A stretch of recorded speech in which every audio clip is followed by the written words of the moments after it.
and welcome back to the History of Bosnia and Herzegovina podcast. I'm your host, Haris Porčić. It's been a while since I released an episode, and that was not my intention. Sometimes life gets in the way, and I've had to prioritize work and family. Furthermore, researching and reading through sources is taking longer than I expected, but I would rather not sacrifice quality for speed. Anyway, future episodes will be coming out on a much more regular basis. With that said, let's move on. Today on episode 7 of the podcast, we're exploring the 13th and 14th centuries, when Bosnia moved from a vulnerable frontier to a regional power that spanned from the Adriatic and pressed deep into the Balkans. This time period is filled with many notable rulers, massive political shifts, and of course, the birth of the Bosnian kingdom. So let us first begin by understanding Bosnia's neighbors during this time and how their actions affected the region. In the 1200s, 3 neighbors shaped Bosnia's fate: Serbia to the east, the Dalmatian coast to the west, and the ever-looming Kingdom of Hungary to the north. In Serbia, a decisive ecclesiastical moment arrived in 1219, when the Serbian Orthodox Church became autocephalous, essentially independent, under Saint Sava. Sava was born Rastko Nemanjić, son of Grand Prince Stjepan Nemanja, the founder of the Nemanjić dynasty. He worked hand in hand with his brother, King Stjepan, to integrate the church into Serb lands. He bound the territories of Hum and Zeta with Raška, whereas they had been considered separate regions before. At this point, it was important for the Serbian church that the inhabitants of Hum and Zeta align themselves together with the Serbs of Raška. Serbian territory at the beginning of the 13th century was much smaller than present-day borders. Serbia's northern border was the Danube River. Hungary controlled Vojvodina, and Bosnia controlled parts of the present-day western Serbia. Serbia's rule did extend south to present-day Shkodër, which borders Montenegro and Albania. The church establishment also tied the ethnicity of the Serbs to the new church. Prior to this, there were Catholic Serbs in Raška, with a significant influence within King Stjepan's court. Going forward, to be a Serb is to be an adherent of Eastern Orthodoxy. To make this transition possible, Sava took Greek canon laws and translated them into Serbian to be the new legal basis for the church. During this process, he made some changes. His version made the church and the state equal partners, whereas the Byzantine text subordinated the church to the state. The selected laws were carefully chosen to fit what he saw as Serbia's needs. Serb rulers also attempted to seize control of Hum in order to achieve this unification. As mentioned in previous episodes, some parts of Hum were held by Serbian princes, but these were mostly east of the Neretva River. By the 1250s, Hungary had invaded Hum, and the lord of those lands was a Hungarian vassal, negating any official Serbian control. The Serbian church then installed a bishop in stone in present-day Croatia, just south of Neum. The motive was clear: increase the church's influence in Hum and bind its citizens closer to Raška. This step allowed the propaganda to flow through lands not directly controlled by the Serbian state. In the second half of the 13th century, Serbian King Uroš sought even greater centralization of his realm by stamping out regional differences. He dropped Hum, Trebinje, and Zeta from his royal title and called himself King of all Serbian land and the coast. He was succeeded by his son Stjepan Dragutin, who was the great-grandfather of Tvrtko. Because of this, some have concluded that Tvrtko was therefore an ethnic Serb. No, he was not. I will discuss the family lineage of Bosnian rulers a bit later in this episode, but it is ludicrous to tag the Serbian, or even Croatian, ethnic label to Tvrtko. Firstly, King Uroš's mother was Venetian. Then, Uroš married a French woman. Uroš's son, Stjepan Dragutin, married a Hungarian princess. And so on and so forth. So, if we go by this logic, Stjepan Dragutin, Tvrtko's great-grandfather, was only 25% ethnically Serb. Royals married outside their ethnicities for political advantages. There never was ethnic purity during these times, and it's foolish to put these labels on the Bosnian rulers. In these same decades, Serbia opened itself to foreign merchants, especially to the traders of Dubrovnik. These merchants established colonies and mining centers of Raška, where they extracted silver, lead, copper, gold, and iron. They also received the right to collect taxes and tolls in the regions they occupied. Some merchants even assumed high financial positions at the Serbian court, which eventually led to the overtaxation of ordinary Serbian citizens. Capitalism, am I right? Let's turn our attention to the west and north. In the Middle Ages, what we think of as Croatia looked very different than it does today. In the early 13th century, Croatia was less of a unitary state and more of a conglomeration of multiple entities, including Slavonia, Croatia proper, Dalmatia, and several fiercely independent coastal cities, all under the influence of Venice, Florence, Hungary, and local leaders. Powerful noble families ruled these lands. These rulers spent most of their time on infighting for control of key towns, ports, and fortresses. Foreign policy usually consisted of fighting off Venice and exerting independence from the Hungarian crown. Local leadership did not prioritize outward expansion, at least not in the first half of the 13th century. An example of those internal rivalries was the one between Split and Trogir. In 1242, the Hungarian king ceded some land to Trogir that Split had long claimed for itself. To resist this change, Split asked for support. They allied with other Croatian noble families, but also Hum and Ban Ninoslav of Bosnia. Ninoslav was key to this alliance, since Split elected him as its prince in 1244. In return, Ninoslav and his men ravaged Trogir lands but were never able to take the city itself. Happy with that result, Ninoslav returned to Bosnia and appointed a relative to rule over Split. The absence of a formidable military caused the Hungarians and other noble families to march against Split and take it over. In 1299, Paul Šubić, the patriarch of a very powerful Croatian family and the Ban of Croatia and Dalmatia, became Lord of Bosnia. The designation was relatively meaningless, as there are no sources that provide any information on how he received this title. Additionally, most historians doubt that he held all of Bosnia, though it's possible he held onto some parts directly or indirectly. Paul assigned the rulership of Bosnia to his brother Mladen, who received the title of Ban of Bosnia in 1302. 2 years later, Mladen was killed fighting quote-unquote Bosnian heretics. This caused Paul to start a military campaign and proclaim himself as Lord of all Bosnia.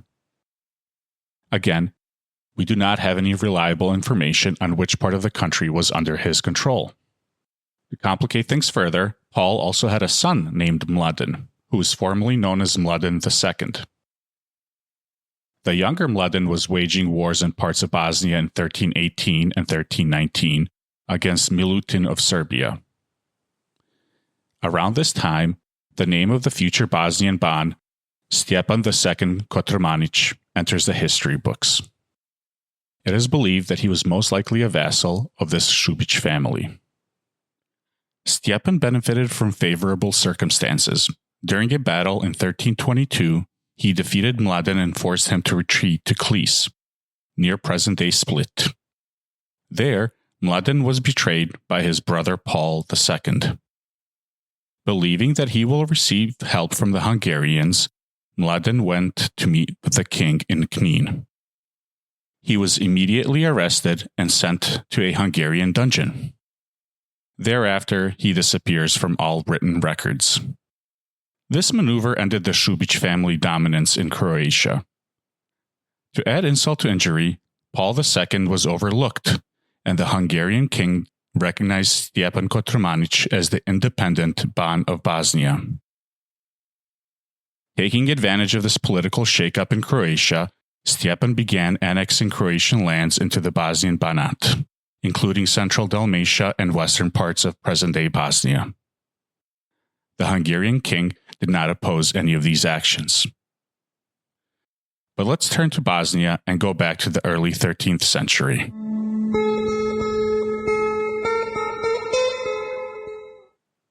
Ban Kulin was succeeded by Stjepan, often called Stjepan Kulinić, likely ruling from 1204 to 1232. The records are thin, but some sources state that he was Kulin's son. What we do know is that he was eventually deposed and the Banat passed to a distant relative, Matej Ninoslav, who ruled until 1250. Ninoslav was a devoted Catholic with cordial relations with Rome. The Pope placed him and his lands under his protection in 1233. He also reaffirmed the privileges Dubrovnik had enjoyed since Ban Kulin, because commerce and corridor access were crucial to success. There's a fascinating archival quirk that later propagandists love to rip out of context. In 3 edicts Ninoslav issued to Dubrovnik, Bosnian subjects were called Serbs, while the people of Dubrovnik were called Vlachs. These labels never appeared before or after, and for good reasons. Those charters in Dubrovnik were penned by Serbian notaries using the template language of a Serbian prince, Stjepan Nemanja. In other words, it was clerical boilerplate, not a census of identities. It's a valuable reminder. Documents carry the fingerprints of the scribes and courts that produced them, and that can muddy modern readings of medieval records. As Ninoslav governed Bosnia, Hungary turned crusader. From 1235 to 1241, armies marched against heretics in the region, first in Slavonia and eventually into Bosnia proper by 1238. The Dominicans shadowed the Crusaders, founding a cathedral at Vrh today's Sarajevo, but the crusade sputtered.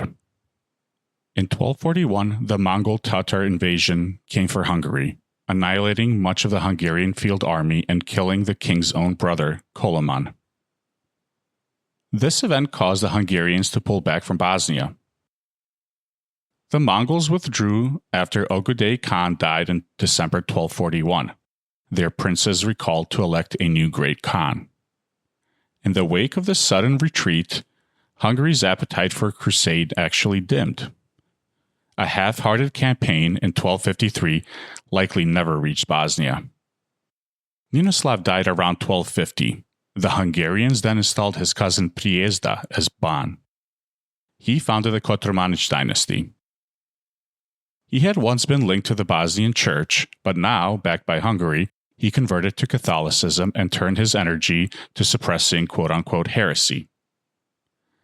Power, however, slipped through his fingers. Less independent than his predecessors, his influence waned, and he finally abdicated in 1287 due to his age. But before stepping down, he engineered a strategic marriage between his son, Stjepan I Kotromanić, and Jelisaveta, daughter of Stefan Dragutin.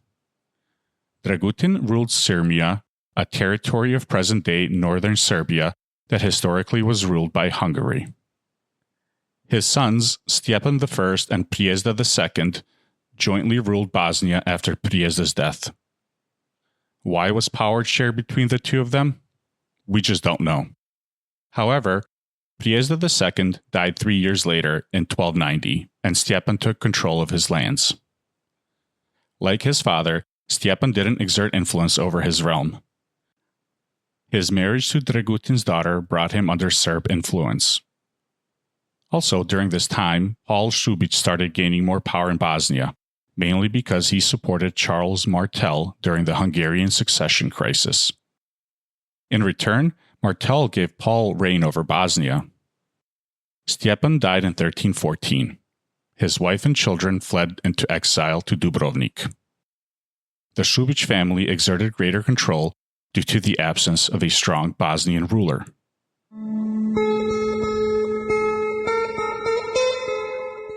The Šubić rulers were not popular in Bosnia, mainly because they were not Bosnians. By 1319, their presence in the country was virtually non-existent. As mentioned earlier, Mladen Šubić installed Stjepan's son, Stjepan II, as the ruler of Bosnia since he'd be more accepted by the local nobility. Unlike his father and grandfather, Stjepan II was more politically savvy and took advantage of the shaky political situation in the Hungarian-controlled Croatian lands. The Hungarian king's focus on consolidating power and reducing the influence of the powerful Croatian noble families allowed Stjepan to rule independently. I mentioned that he started with the annexation of Croatian lands. By 1235, all of Dalmatia south of Knin and north of Neum, from the coast to inland Bosnia, was brought under Stjepan's control. He then turned his attention north and east. He acquired Usora and Soli in present-day northern Bosnia, as well as some parts of Sirmia. The Sirmian annexation would later erupt into a war with Serbia. Finally, he turned south and took control of Hum. The acquisition was all done with the blessing of the Hungarian king, in exchange for Stjepan's marriage to the king's distant relative, a Polish woman named Elizabeth of Kuyavia. This was Stjepan's third marriage. There was some resistance in Hum. Notably, a noble by the name of Petar Toljenović raised a rebellion to gain autonomy or even independence from Bosnia. Stjepan eventually defeated Petar and imprisoned him. To send a message to other noble families, Stjepan threw Petar and his horse off a cliff, where Petar anguished for an hour before dying. Stjepan II's strategic maneuvering became increasingly complex. Rome pressed him to uproot the Bosnian Church heresy. Serbia, frequently aligned with the Bosnian Church, applied pressure from the east. Croatian nobles probed from the west. He used marriage as a diplomatic solution, which was a common practice at the time. So, to further complicate the Balkan royal family tree, Stjepan's brother Vladislav married Jelena Šubić, sister of Ban Mladen III Šubić. Mladen's wife was Jelena Nemanjić, sister to the Serbian king Stefan Dušan, and Stjepan's mother, Jelisaveta, was herself a daughter of Stefan Dragutin of the Nemanjić dynasty. These ties bound Kotromanić, Šubić, and Nemanjić in a triangle of competition and collaboration. After King Charles Robert of Hungary died in 1342, Stjepan tested how much independence he could gain. He courted the Venetians to propose an alliance. Venice was already waging war against the Croatian Nelipić family in Knin, so they were reluctant to engage. When the head of the Nelipić family, Ivan, died in 1344, Hungary moved in to take over Knin. Hungary recruited Stjepan, who joined with an army of 10,000 men. After a successful campaign, the king devised a treaty to carve out the coastal territories. Stjepan swore an oath to respect the treaty, and it was ratified in 1345 in Bihać, a city in the present-day western Bosnia. This peace did not last long. The Dalmatian city of Zadar was still aligned with the Venetians, but decided to switch their alliance to Hungary. Angered by this move, the Venetians attacked Zadar. The Hungarian king needed reinforcements and ordered Stjepan and Ban Nikola of Slavonia to assist. Arriving in Zadar, Stjepan and Nikola saw the massive Venetian fortifications and made the decision not to engage. It is believed that each of them took a bribe of 1,000 florins. Florins were gold coins from Florence, and the bribe was equivalent to between $200,000 and $1 million today. In 1346, Hungary tried again. Stjepan and his 10,000 men were there to support. The Venetians bribed Stjepan this time to surrender the Hungarian position. However, the Hungarians triumphed over the Venetians thanks to their superior military strength. Once the battle was over, the king returned back to Hungary, forever losing his confidence in Stjepan. But once the king left, Venice moved in and regained control of Zadar. Eastward, The Serbian Emperor Stjepan Dušan demanded that Bosnia give up Hum. Bosnia was militarily weaker than Serbia at this time, but Stjepan used his relationship with Venice to mediate this conflict. The negotiations led to Serbia accepting a pact of non-aggression, but Stjepan turned around immediately and started to prepare for war. He built a fortress in Hum and asked Venice for naval support. In 1349, he attacked and raided Serbian lands until he reached the Bay of Kotor in present-day southwestern Montenegro. A year later, Stjepan Dušan went on the offensive. He crossed the Drina River with about 80,000 troops.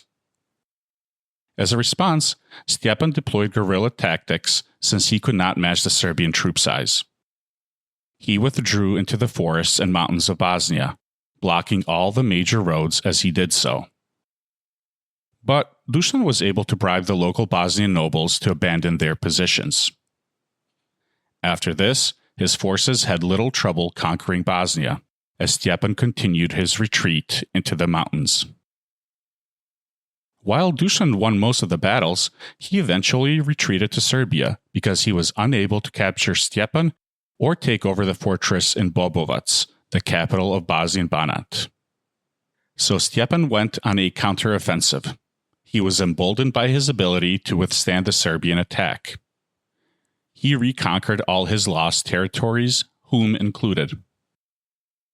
This war was interfering with Dubrovnik's trade, so Dubrovnik and Venice suggested a peace treaty that would give Hum to Stjepan under the condition that it would still be the land of the Nemanjić dynasty. Additionally, they proposed a marriage between Dušan's son Uroš V and Stjepan's daughter Elizabeth. This deal was summarily rejected by Stjepan, and he continued to advance and take full control over Bosnia. He enjoyed relative peace for the remainder of his life. A marriage between his daughter Elizabeth and the King of Hungary, Louis I, was arranged in 1353. Elizabeth became the Queen of Hungary and was colloquially known as Elizabeth of Bosnia. She would go on to become a key figure in European politics. We will cover her story in greater detail in a future episode, but I'll mention that she was regarded as a ruthless and efficient politician and a mother of two female monarchs. At the end of his life, Stjepan expanded Bosnia's borders and set the Banat up for future success. He died in 1353 and was buried near Visoko in the Catholic Church of St. Nicholas. He was succeeded by his nephew, Stjepan Tvrtko.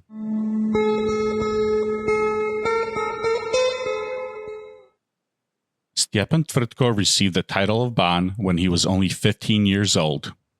We don't know why the title didn't pass to Tvrtko's father and Stjepan's brother, Vladislav Kotromanić, but Vladislav did rule as regent until Tvrtko reached adulthood. Vladislav was married to Jelena Šubić, as mentioned earlier. Since Bosnia was practically ruled by the local nobility, Tvrtko essentially had to obtain consent from them for his ascension. He accomplished this by making alliances with various noble families while traveling throughout Bosnia. To get King Louis I's approval, his mother traveled to Hungary.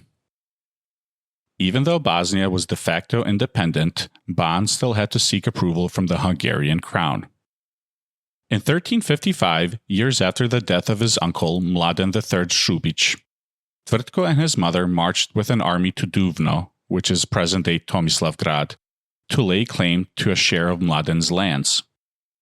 His efforts resulted in him inheriting the cities held by his grandfather, Mladen II, and one city held by his aunt, Katarina. The Hungarian king applied the same strategy in Bosnia as was used in Croatia years earlier, consolidating power and reducing the influence of the Ban. First, the king claimed parts of Bosnia for himself, declaring Tvrtko and his brother Vuk as co-rulers of Bosnia and Usura. Then, he lobbied the nobility to abandon Tvrtko. Seeing the situation as an affront to his sovereignty, Tvrtko responded. He started in Donji Kraj, present-day Krajina region, by regarding the nobility there as treacherous, and by 1363, a full-on conflict broke out. Hungary attacked in two waves. In Donji Kraj, where the king led in person, and in the north at Srebrenik. The Bosnians held. Victory, however, had a cost. Tvrtko's control over the nobility frayed, and in 1366 they revolted, dethroned him, and drove him into Hungarian exile. His brother Vuk was installed as the new Ban of Bosnia. In a twist only medieval politics could serve, the same Hungarian court welcomed Tvrtko. He pledged fealty, raised an army, and within months re-entered Bosnia. By late 1367, he had regained the Banate. By 1374, he had reconciled with Vuk. With his base restored, he turned to the unraveling Serbian world. The once massive Serbian Empire had splintered into many lordships after Dušan's death. In 1373, Tvrtko allied with Lazar Hrdljanović, the ruler of Moravian Serbia, to defeat the powerful Nikola Altomanović, pushing Bosnia's border east to Mileševo in present-day Serbia. The last Nemanjić ruler in Serbia, Uroš the Weak, died in 1371.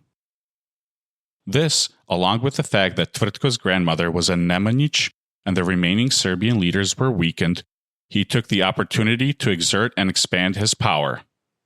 He began by forging an alliance with the Bulgarian Tsar by marrying his daughter Dorothea. Dorothea was an Orthodox Christian, but the marriage was officiated by the Catholic Bishop of Bosnia. In October 1377, Tvrtko was officially coronated as the King of Bosnia and Serbia. Some Serbian historians incorrectly claim that the coronation was held in the Orthodox monastery in Mileševa, but recent archaeological evidence and historical research deny that claim. He was coronated at the Franciscan Church of St. Nicholas in the town of Mile, near Visoko, the same church where his uncle Stjepan was buried. This coronation was approved by the Hungarian king. Tvrtko didn't magically become master of all Serbian lands, especially because the Serbian Orthodox Church didn't support him. But the title gave him legal cover for future moves. Opportunity soon knocked from the north. King Louis I of Hungary died in 1382. The crown passed to his 13-year-old daughter Mary, with her mother Queen Elizabeth of Bosnia, who also happened to be Tvrtko's cousin, acting as regent. But their rule was unpopular among segments of the Hungarian nobility and rebellion simmered. Tvrtko, ever the opportunist, recognized Hungarian suzerainty when it suited him and ignored it when it didn't. He secured recognition of his hold on Kotor, a commercially vital coastal city. And as Hungary's legitimacy crisis deepened, Tvrtko quietly supported rival claimants, contributing to a chain of events that ended in the brutal killing of Queen Elizabeth herself. With Hungary distracted, Tvrtko pushed forward. Between 1385 and 1389, he swept across Dalmatia, bringing Šibenik, Split, and temporarily Zadar to his sphere of influence. He additionally led military expeditions and territorial expansions into Slavonia. Bosnia's center of gravity tilted towards the coast, where salt, metals, and maritime trade increased the treasury. Yet, on the southeastern horizon, a new force gathered: the Ottomans. Bosnia was not the first target. It was buffered by the patchwork of Serbian lordships, but that wasn't enough. Tvrtko wasn't a friend of the Serbian rulers due to his territorial expansion. George II of Zeta enabled Ottoman attacks in Bosnia in 1386 and again in 1388. The second invasion ended in a Bosnian victory under one of Tvrtko's greatest commanders, Vlatko Vuković Kosača. This event was a stern warning that Bosnia would be no easy prey. Then came Kosovo, 1389. The infamous battle is also famously myth-laden. What concerns us here is Tvrtko's contribution and the immediate aftermath. Vlatko Vuković Kosača commanded the Bosnian contingent. After the clash, he wrote to Tvrtko reporting a Christian victory, and European courts, Lawrence among them, sent praise declaring that the king achieved a, quote, victory so glorious that the memory of it would never fade, end quote. Yet the strategic picture was murkier. Both the Serbian Prince Lazar and the Ottoman Sultan Murad I died in the battle. Within the year, Lazar's son, Stjepan Lazarević, capitulated to the Ottomans to consolidate his position against rival Serbian nobles. The battle didn't decide the fate of the Balkans. It reshuffled allegiances and accelerated trends already underway. Even as news from Kosovo reverberated, Dalmatia flared again in revolt. Tvrtko's forces beat back Hungarian attempts to exploit the chaos, regaining most coastal cities except for Zadar. By 1390, Tvrtko claimed a title that tells its own story. Quote, by the grace of God, King of Raška, Bosnia, Dalmatia, Croatia, and Pomorje. Unquote. A long way from the weak Banate of a century earlier. He died on March 10, 1391, as arguably the greatest ruler in medieval Bosnia. Under Tvrtko, Bosnia reached its widest footprint and, more importantly, embedded itself into the political and economic systems of the Adriatic and the interior Balkans. He balanced overlords against rivals, played city-states against kingdoms, and never stopped translating titles into leverage. If you've seen our podcast logo, that's Tvrtko's coat of arms.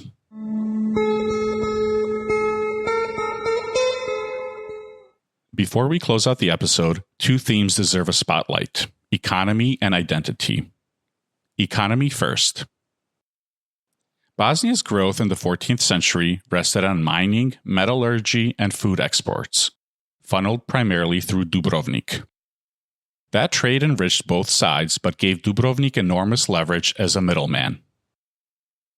To counteract this, Tvrtko chased two solutions. One was conquest. Kotor, for instance, fell into his control in a moment of Venetian-Genoese rivalry, though the city later slipped back towards Hungary after a local coup. The second was new settlements. In 1382, he founded a brand new coastal fortress on the Bay of Kotor called Novi, today's Herceg Novi in Montenegro, to export salt and other goods under Bosnian control. Dubrovnik, however, cried foul, citing old Nemanjić grants of exclusive salt rights and assembling a coalition of Dalmatian cities against Bosnia. Tvrtko, ever pragmatic, throttled back his ambition for Novi that same year. But the imprint remained. A Bosnian king had attempted to rewire the maritime economy. Today, Herceg Novi bears his statue, commemorating him as the founder of the city. Now, identity. If you browse modern nationalist narratives, you'll observe an eagerness to draft medieval rulers into present-day nation-states. Tvrtko was really Serbian, or Tvrtko was really Croatian, and so on. These faulty arguments rest on dynastic marriages, religious affiliations, and self-proclaimed titles. Flimsy criteria in a period when the term nation, as we understand it, didn't exist. Kings took titles to project power, not ethnicity. Marriages were diplomatic instruments, not genealogical claims to peoples. By that faulty logic, Venice could claim Serbia because a Serbian prince married a Venetian. Bosnia could claim Hungary because Queens Mary and Jadwiga's mother was Elizabeth of Bosnia. It's absurd. Medieval identities were layered, local, religious, and dynastic, and rulers saw themselves as sovereigns of places and vassals of others, not as avatars of national projects centuries in the future. The relevant fact for us is simple. Bosnia's rulers consider themselves Bosnian. They built Bosnian institutions, minted Bosnian authority, and fought Bosnian wars. Everything else is anachronism or propaganda. Now, what should we take away from the 13th and 14th centuries? First, Bosnia survived because its leaders mastered the art of asymmetry. When enemies came with larger armies, Stjepan II retreated into forests and mountains, severed roads, and waited out an emperor. When overlords demanded service, Tvrtko absorbed it and used the opportunity to expand elsewhere. When trade partners squeezed, Bosnian rulers granted privileges one year and built harbors the next. Flexibility was the strategy. Second, titles mattered, and so did skepticism. Tvrtko's title of King of Raška, Bosnia, Dalmatia, Croatia, and Pomoria wasn't a census result. It was a claim, a negotiation, and a framework for future action. Some parts were aspirational, some were temporary, and some were real. Understanding what titles do, and not just what they say, is key to understanding this era. And finally, personalities mattered. Stjepan II's stubbornness and subtlety, along with Tvrtko's audacity and patience, left lasting marks. Without them, the map of the late medieval Western Balkans would look very different. That's where we'll leave episode 7. In our next installment, we'll pick up the events after Tvrtko's death, succession struggles, and the looming Ottoman threat. Thanks for listening to the History of Bosnia and Herzegovina podcast. If you enjoyed the episode, please share it, leave a review, and send in your questions and comments. You can reach me by visiting historyofbosnia.com or through social media. The links are in the episode notes. Until next time, take care, and I'll talk to you soon.